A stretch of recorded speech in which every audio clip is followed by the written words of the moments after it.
गोंदला तुला मी सांगितलं होतं बघ ती चौकशी करायला, तू केलीस का?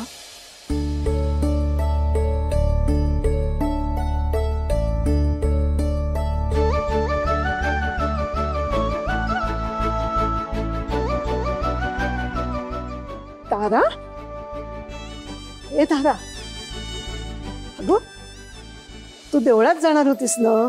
आज तुझं व्रत आहे ना? अजून देवळात नाही गेलीस तू? अगं 108 प्रदक्षिणा करायच्यात तुला. आता हे सगळं तू डोक्यावर ऊन तापल्यावर करणार आहेस का? किती त्रास होईल त्याचा काही कल्पना आहे का तुला? आणि इतका वरती काय करत होतीस? आजी, घरातली सगळी कामं आटपत होते मी. आणि आज थोडा त्रास झाला ना तरी चालेल. आज सगळा त्रास भोगायला तयार आहे मी. थोडा त्रास? आज एकदाच आणि शेवटचा त्रास भोगावा लागणार आहे तुला. जा आता लवकर, रेंगाळू नकोस. आशीर्वाद द्या.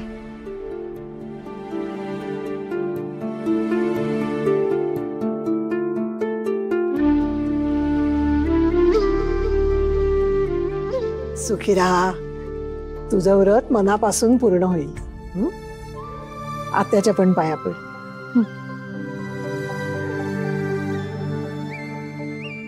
आत्या,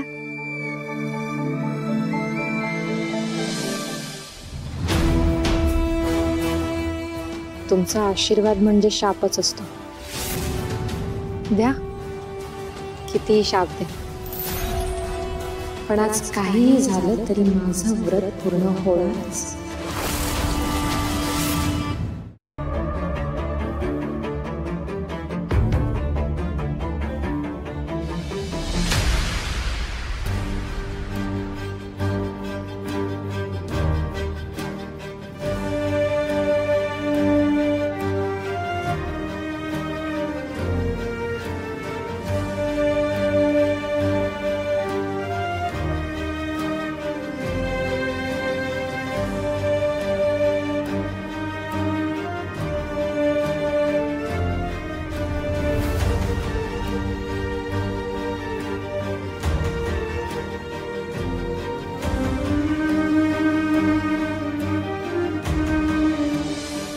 आराध्याताई, मला कल्पना आहे आजच्या दिवशी तुम्ही माझ्या बरोबर आहात.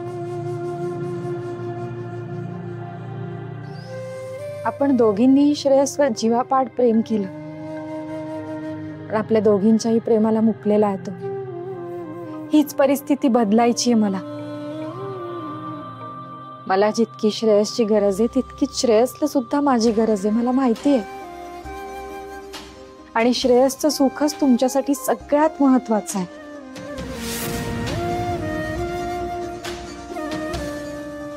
तुम्ही नक्कीच माझ्या पाठीवर हात ठेवाल आणि मला बळ द्याल, मला खात्री आहे. मला आशीर्वाद द्या.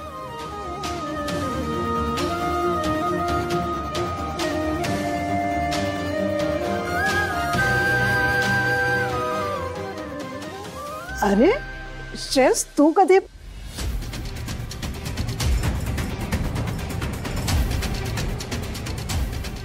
अगं काही पेपर्स राहिले होते, ते लागणार आहेत जरा ऑफिसमध्ये, म्हणून घ्यायला आलो होतो.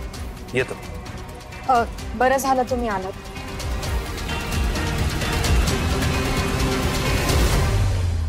आज माझं व्रत आहे, तुमचा आशीर्वाद हवा.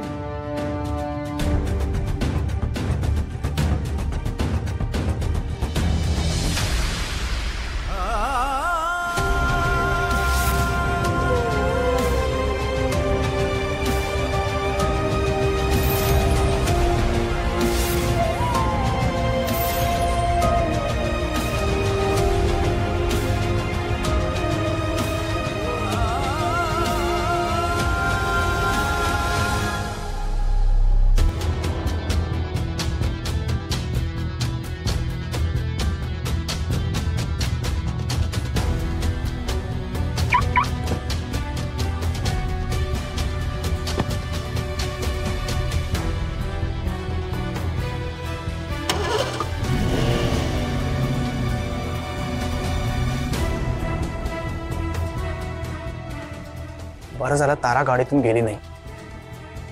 मला काही करून तिच्याशी बोलावं लागेल. काय करू? आज जाऊ का?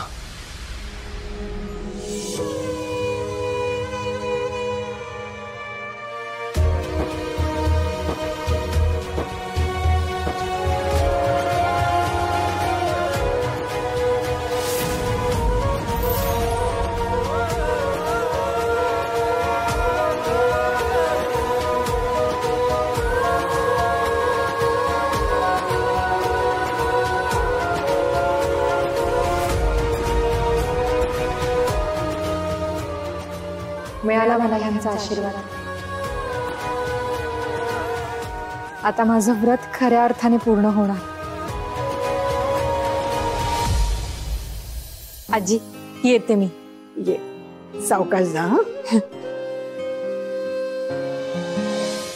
अशक्य. आज तुझं व्रत नाही, माझा प्लॅन मनासारखा पूर्ण होणार आहे.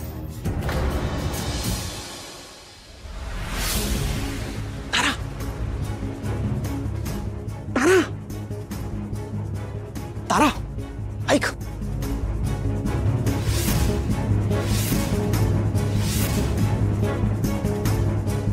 तू इथे काय करतोयस रघ्या? अगं मी तुझीच वाट बघतोय. मला तुझ्याशी महत्वाचं बोलायचंय. 1 मिनिट प्लीज माझं ऐकून घे. पण मी ऐकणार नाहीये. मला माहितीये तू शकुंतला त्यांना मिळालेला आहेस आणि तुझ्या मनात काहीतरी काळबेर आहे. माझी वाट सोड रघ्या. मी मंदिरात चालले माझं व्रत पूर्ण करायला. तारा 1 मिनिट माझं ऐकून घे. मी काही चुकीचं करत नाहीये. मी तुला फक्त सावध करायला आलोय. आज काही झालं तरी एकटी घराच्या बाहेर पडू नकोस. तुझ्या जीवाला धोका आहे. तुला वाटतंय मी तुझ्यावर विश्वास ठेवणार आहे? एकीकडे त्या शकुंतला आत्या म्हणतात की तू व्रत करायला जा, पाठिंबा आहे माझा तुला, आणि तू म्हणतोस की घराबाहेर पडू नकोस. मला माहितीये तुमच्या दोघांचं मिळून काहीतरी प्लॅनिंग सुरू आहे. अगं मला काहीच कल्पना नाहीये त्यांचा प्लॅन काय.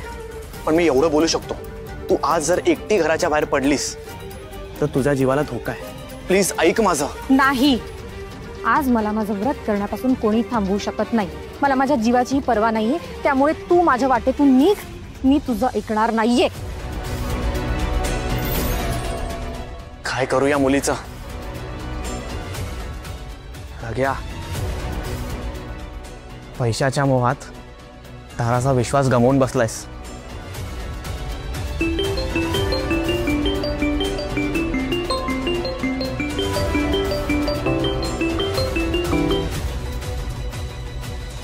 हा मॅडम.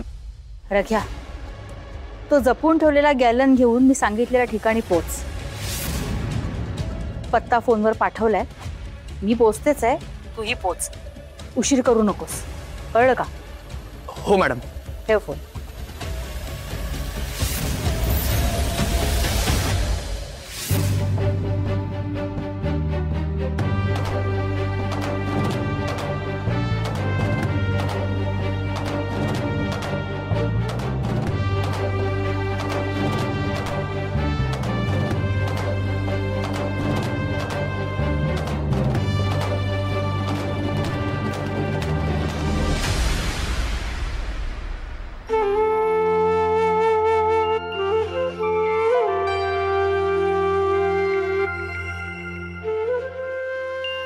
गुरुजी, देवी आईसाठी ही ओटी आणली.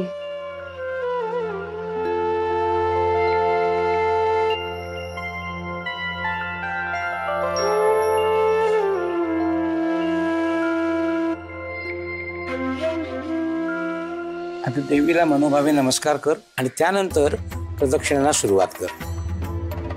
ऊन खूप वाढलाय. प्रदक्षिणा अनवाणीच करायच्या आहेत. आणि हो, खंड न पडू देता 108 प्रदक्षिणा सलग पूर्ण करायच्या. कोणाशीही बोलायचं नाही. मन विचलित अजिबात होऊ द्यायचं नाही. आणि मनात फक्त एकच विचार असला पाहिजे, तो म्हणजे तुझ्या सुखी संसाराचा. हो गुरुजी, पण तुम्हाला कसं कळलं की मी इथे व्रत करायला आले? अगं मुली, इथे ज्या बायका येतात त्या त्यासाठीच येतात. कोणी व्रत करायला आलंय किंवा कोणी व्रताचं पारायण करायला आलंय हे सांगावं लागत नाही. आणि असं आहे, सुखाच्या खुणा माणसाच्या अंगावर जशा दिसतात तशा दुःखाच्याही दिसतात. मनापासून व्रत कर. तुला जे हवंय ते देवी आईकडे माग. अगदी तुझा हक्क असल्यासारखं माग आणि मग प्रदक्षिणा सुरुवात करण्यापूर्वी देवळाच्या बाहेर जे पाणी ठेवलंय त्या पाण्याने स्वतःला पवित्र कर आणि मग प्रदक्षिणा सुरुवात कर, कारण प्रदक्षिणा या ओलेत्यानेच घालावयाच्या आहेत. हो गुरुजी.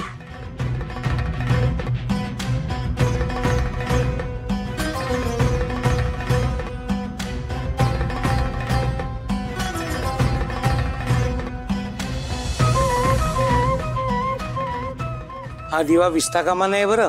आणि उन्हाने जर अंगावरील कपडे वाळले तर पुन्हा एकदा अंगावर पाणी घेऊन ओले त्यानेच प्रदक्षिणा करायच्या आहेत. शुभम भवतु.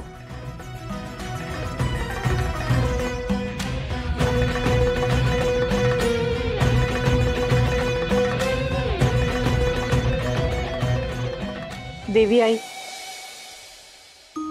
माझा नवरा एका खूप मोठ्या पेचात आणि गुंत्यात अडकलाय ग. त्याचं त्याच्या पहिल्या बायकोवर जीवापाड प्रेम होतं, पण तिचा एका अपघातात मृत्यू झाला. तो त्याच धक्क्यात आहे अजूनही.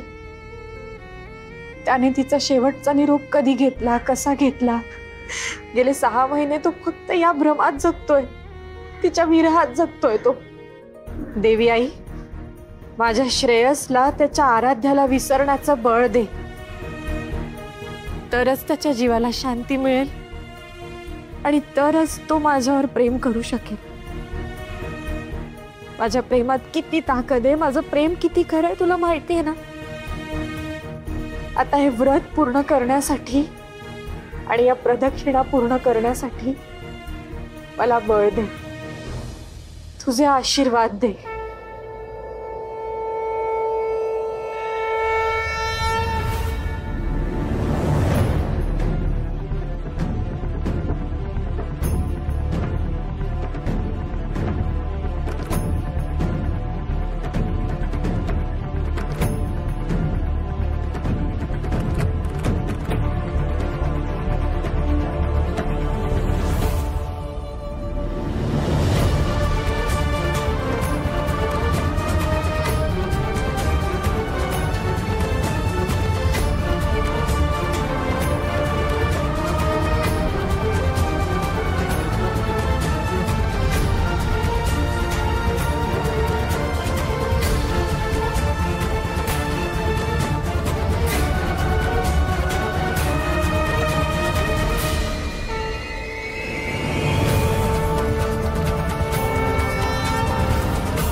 बाईसाहेब, काय रे आत्ता उगवतोयस? हा, अशाने कामं कशी होणार?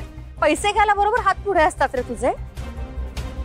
चल दे गलन दे. अरे पण हे तुम्ही का घेताय? तुम्ही तर म्हणाला होता ना की हे काम तुम्ही नाही करणार म्हणून. नाही नाही, आता माझा विचार बदललाय. पण का?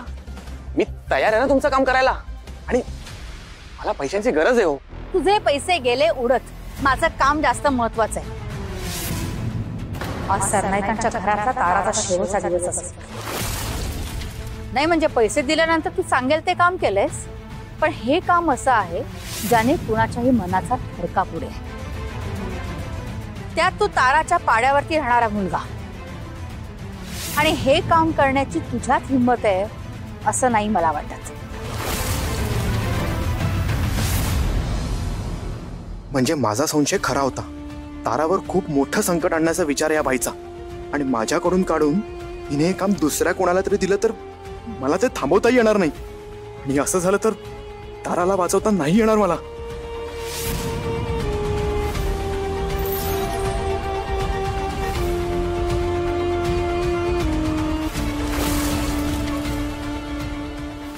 ए, कसला विचार करतोस? चल गॅलन दे माझ्याकडे. अहो बाईसाहेब, असं नका ना करू. मला पैशांची गरज आहे हो. तुम्ही सांगाल ते काम मी करेन. आणि माझा आणि ताराचं काही घेणं देणं नाहीये. माझा जिगरा तुम्हाला माहिती नाहीये. एकदम स्पेशल आहे मी. असं चोख करतो बघा तुमचं काम. तुझ्याशी वाद घालायला वेळ नाहीये मला. लवकर दे माझ्याकडे ते.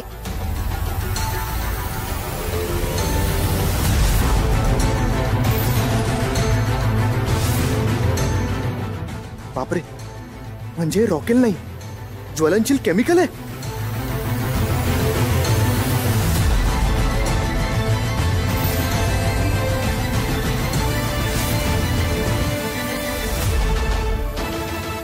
आता गॅलन घेऊन ताराला काय करणार आहे बाई?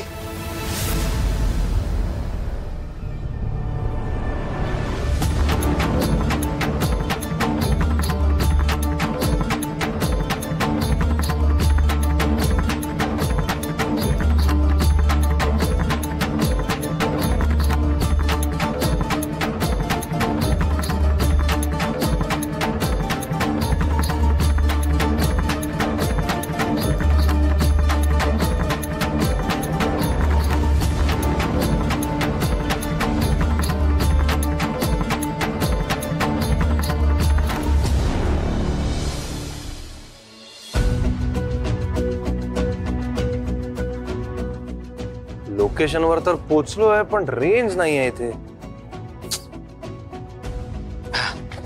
श्रेयस, इन्व्हेस्टर पोहोचतीलच. तू तयार आहेस ना?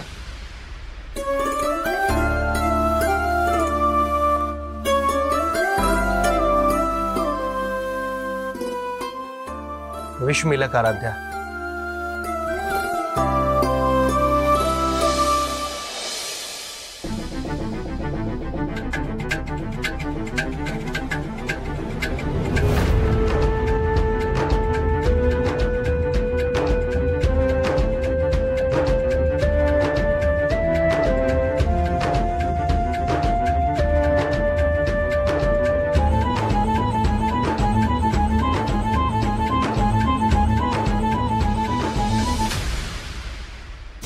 आता ऐक मी काय सांगते ते.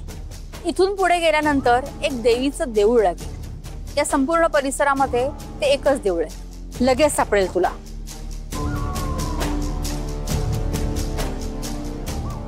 तारा व्रत करायला देवळात चालली होती, आणि ही बाई त्या माणसाला त्याच देवळात पाठवते. तिकडे जाऊन नेमकं काय करायचं मॅडम? तिथे गेल्यानंतर एक मुलगी तुला प्रदक्षिणा घालताना दिसेल. ह्या गॅलन मधलं जे काही आहे ते तिच्या तोंडावरती टाकायचं आणि तिचा चेहरा विद्रूप करायचा. हा त्या मुलीचा फोटो नीट बघून घे. याच मुलीचा चेहरा तुला विद्रूप करायचा आहे आणि हेच काम आहे तुझं. कळलं? घात करणार आहे ताराचा.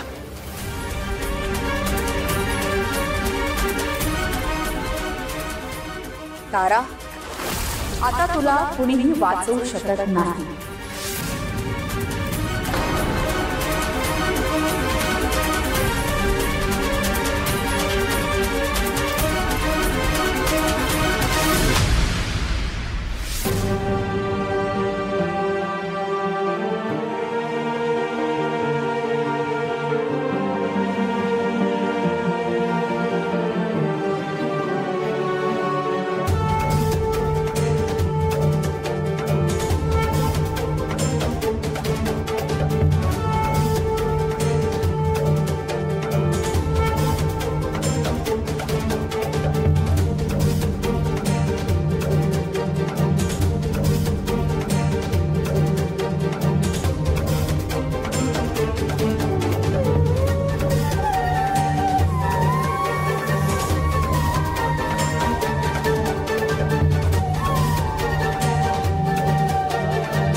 देवी आई, बळ दे.